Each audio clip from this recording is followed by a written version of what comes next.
Hi friends, welcome to our channel. இன்றைக்கி வீடியோவில் நம்ம என்ன பார்த்துட்டு இருக்கோம்னா கோவக்காய் பொரியலுங்க. ரொம்பவே ஈஸியாக செய்யக்கூடிய ஒரு டிஷ்ஷுங்க.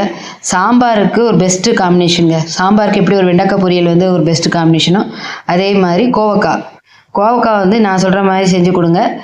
கண்டிப்பாக இப்போ சாப்பிடாத பிள்ளைங்களும் சாப்பிடுவாங்க. நல்லா வந்து கோவக்காய் வந்து பார்த்திங்கன்னா கொஞ்சம் ஒரே அளவில் பார்த்து கட் பண்ணிக்கோங்க. ரொம்ப தடிமனாக இல்லாமல் ரொம்ப லேசாக இல்லாமல் கொஞ்சம் ஓரளவுக்கு பார்த்து கட் பண்ணிக்கோங்க.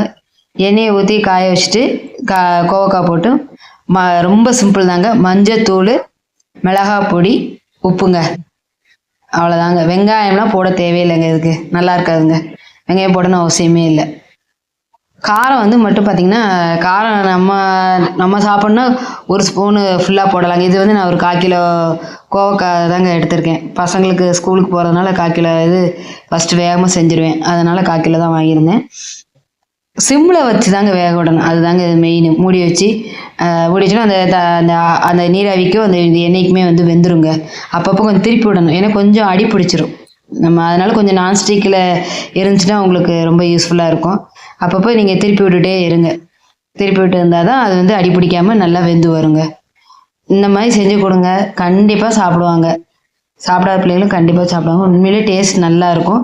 இது உடம்புக்கு ரொம்ப நல்லது. இந்த வீடியோ உங்களுக்கு பிடிச்சிருந்தா லைக் பண்ணுங்கள், ஷேர் பண்ணுங்கள், மறக்காமல் சப்ஸ்கிரைப்